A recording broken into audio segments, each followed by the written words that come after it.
Эта конференция заметно выделяется на фоне многочисленных конгрессов. Здесь не задают риторических вопросов, только конкретика. Обучение практическим навыкам и алгоритмам при проведении анестезии. Начиная научно-практическую конференцию анестезиологов и реаниматологов, перед собравшимися выступил генеральный директор информационного сообщества «Открытый форум» Константин Баудис.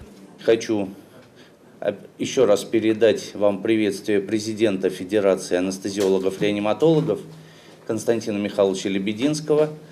Для него очень важна эта программа школ, потому что это самая масштабная образовательная программа, которую Федерация выполняет за всю свою историю.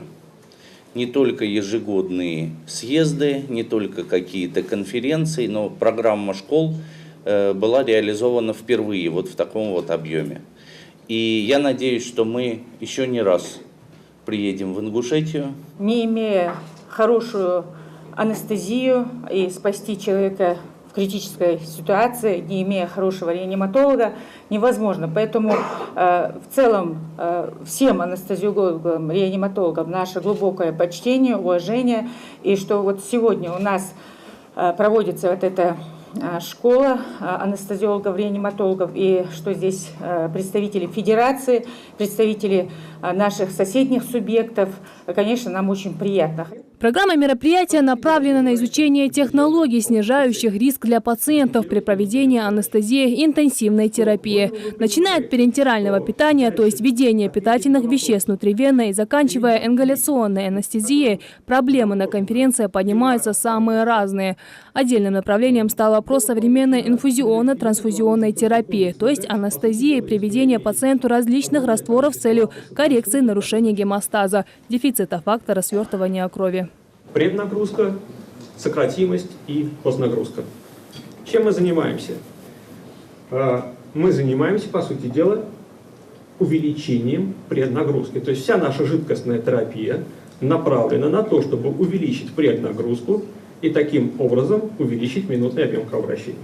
Темы, озвученные на конференции, были подобраны самими участниками. Проблемы и важные аспекты озвучили члены научного общества анестезиологов и реаниматологов, как из нашей республики, так и субъектов СКФО, которые сегодня также присутствуют на семинаре. Темы разные, там и нутритивная поддержка, там и инфузионная терапия, там и антибактериальная терапия, разные темы.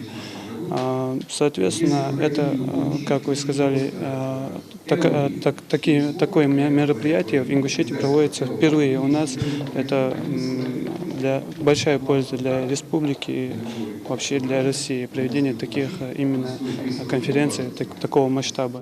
Более 30 человек собрались здесь для того, чтобы заполучить конкретно алгоритм действий при применении той или иной анестезии. Врачи и студенты, интерны из 4 субъектов Северного Кавказа. Большой интерес, проявленный специалистами, говорит о том, что такие встречи действительно необходимы профессиональному сообществу. На подобных площадках удается не просто глубже погрузиться в теорию, но и научиться применять новые технологии на практике, а затем делиться опытом. Не все больницы могут себе позволить использовать такие методы, имеется в виду районные больницы. Но будем стараться использовать эти методы, внедрять в наших больницах. То, что мы рассказывали в лекциях, это все применяется. Это сделано, большинство наших лекций сделано на основе нашего личного опыта. И мы надеемся, что тот уровень медицины, который есть, например, в Москве или в Петербурге, он должен быть и здесь. Мероприятие приурочено к 25-летию Ингушского госуниверситета. Его организаторы – Общероссийская общественная организация «ФАР», региональное министерство здравоохранения, медицинский факультет Ингушского госуниверситета совместно с региональным обществом анестезиологов-реаниматологов. Школы эти занимают обычно 1 или 2 дня. И задача Федерации анестезиологов-реаниматологов состоит в том, чтобы максимально принести информацию в регионы, потому что далеко не всегда врачам из регионов удается поехать на какие-то крупные мероприятия, российские или зарубежные. Помимо лекций, помимо обсуждений тем, у нас еще будет проводиться мастер-класс по УЗИ-навигации, что является инновационной технологией в нашей специальности. Что хорошо в этой школе, что за сжатый промежуток времени мы получаем очень большое количество информации. Есть диалоги с лекторами. Как сказал Константин Ратутович, у нас будут дальнейшие связи с ведущими докторами по нашей специальности, которые работают в центрах.